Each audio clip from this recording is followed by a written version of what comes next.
The story I want to tell tonight begins in the late 60s when my wife and I and our three little girls, we moved to Atlanta because we wanted to be a part of the civil rights movement, and the headquarters were there for all the different organizations. And we got a job in a very poor black neighborhood, and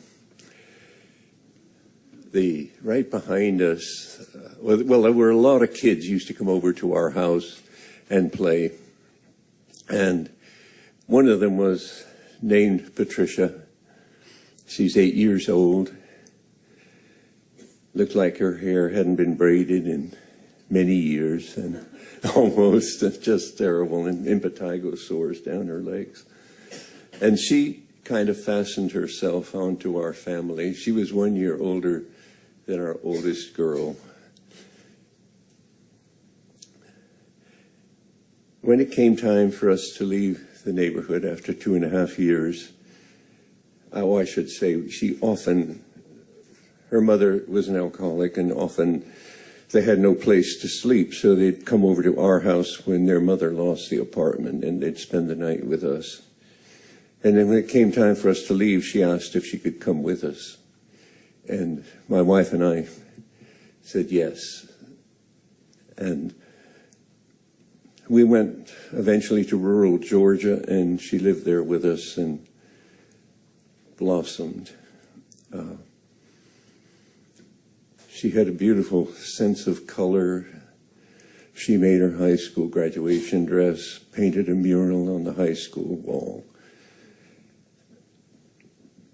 She went on and graduated with highest honors from Fisk and got a degree in library science, and went back to Atlanta, working in the public library with children such as she had been, often unloved and uncared for.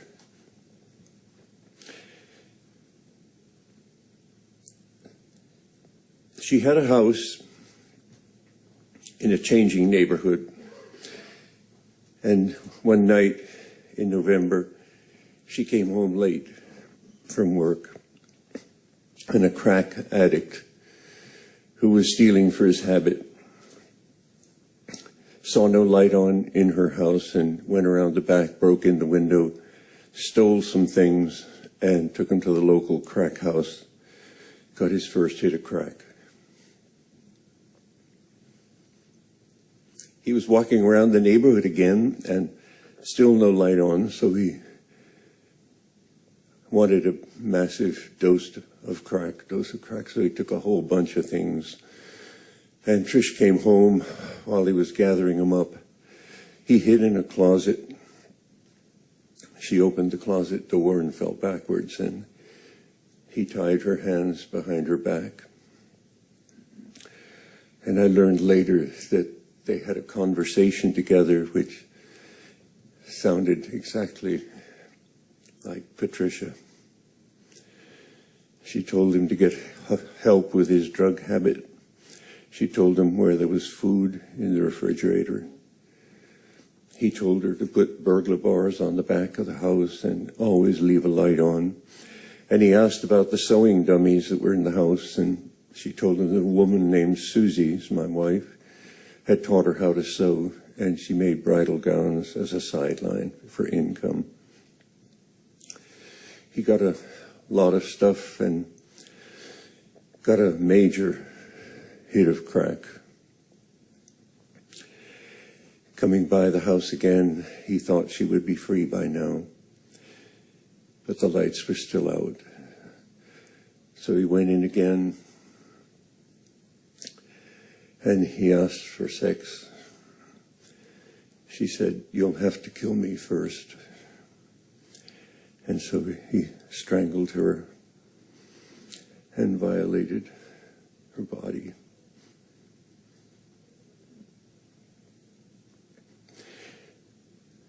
When we learned about this,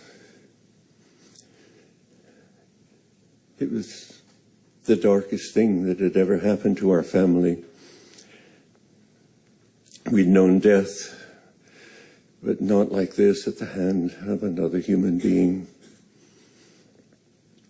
I'm a Quaker. I don't believe in violence. And I yelled out, "I'll kill the bastard."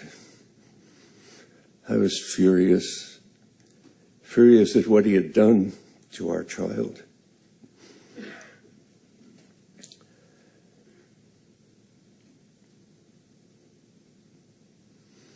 I wanted him to hurt.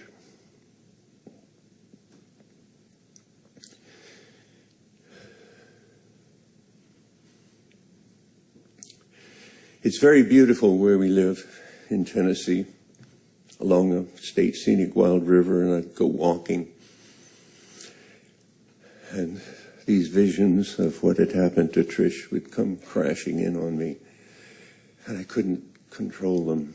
They would just come and haunt me, no matter where I was or how beautiful it was around me. It was like he had control over me. He was pushing my head in the mud.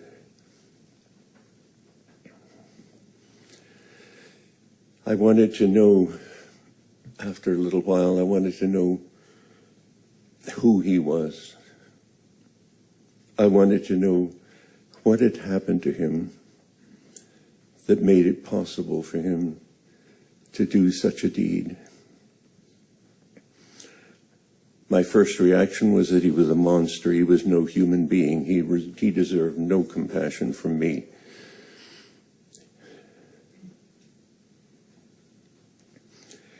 And little by little, I learned a bit about his life. He was born in a mental hospital. When he was 11 years old, his mother took him and his younger brother and little sister to a swimming pool. And she was saying God was asking her to drown them as enemies of God. He and his little brother got away and stood there while he drowned his little sister in front of him. And at one point later on, he told me he felt relief that she was not going to be tormented any longer. I couldn't help but think what I would be like if the woman who brought me into the world had tried to destroy my life. It wasn't that I was trying to excuse what he had done.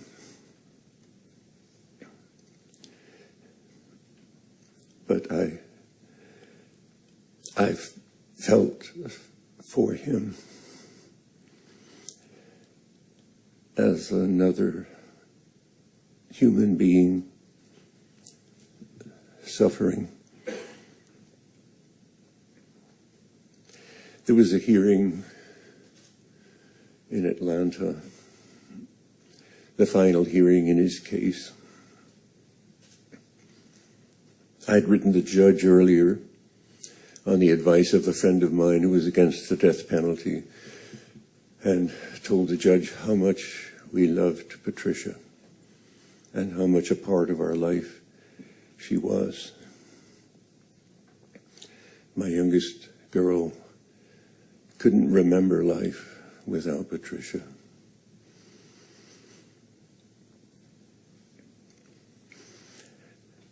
At the hearing, they read all the charges against him.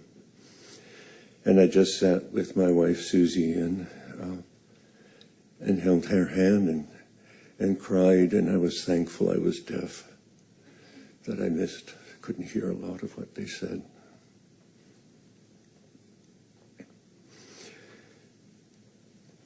After he was sentenced to life without possibility of parole, those of us who knew Trish were given an opportunity to say how the crime had affected us. Her cousin got up and said, "I hate you, Ivan Simpson." That's his name. I hate you because you took my beloved cousin away from me. I hate you because you'll see the dawn, and she'll never see the dawn again. And I hate you because my taxes are going to feed you. She was weeping. And then it was my turn, and I printed out a statement because I didn't know how steady my voice would be. And again, I just said how much we loved her, that she was not our daughter by any claim of birth, but she was our daughter by every claim of love.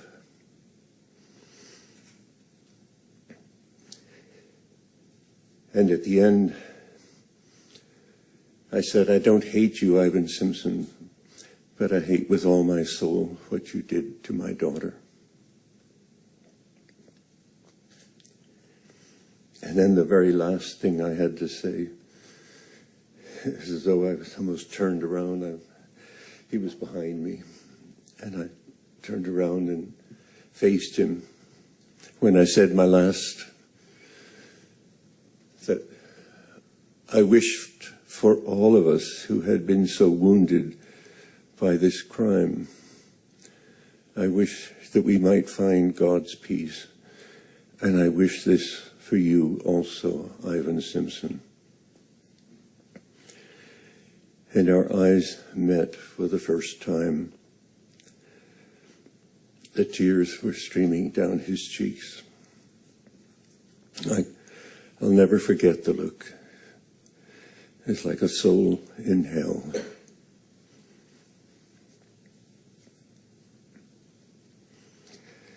They were going to lead him away, knowing he'd spend the rest of his life, he'd die in jail. And he asked to come to the microphone, and twice, with the tears streaming down his cheeks, he said, I'm so sorry for the pain I have caused. I'm so sorry for the pain I've caused. That night I couldn't sleep. I kept thinking about this, and I felt he was a man off the street. He had nothing, and he'd given me the only thing he had. He'd asked me to forgive him in those words. And I know he could have said, to hell with all of you, my life is over. But he didn't. And I knew then that I had forgiven him. And I felt a peace that I hadn't had in a long time. And I felt a great burden lifted from me. I started writing to him. He wrote back. And one of the things he said was that he missed God's touch. Ever since he had killed Patricia, he felt as though God had abandoned him. But he said he heard God's voice by way of compassion in what I'd said in the courtroom.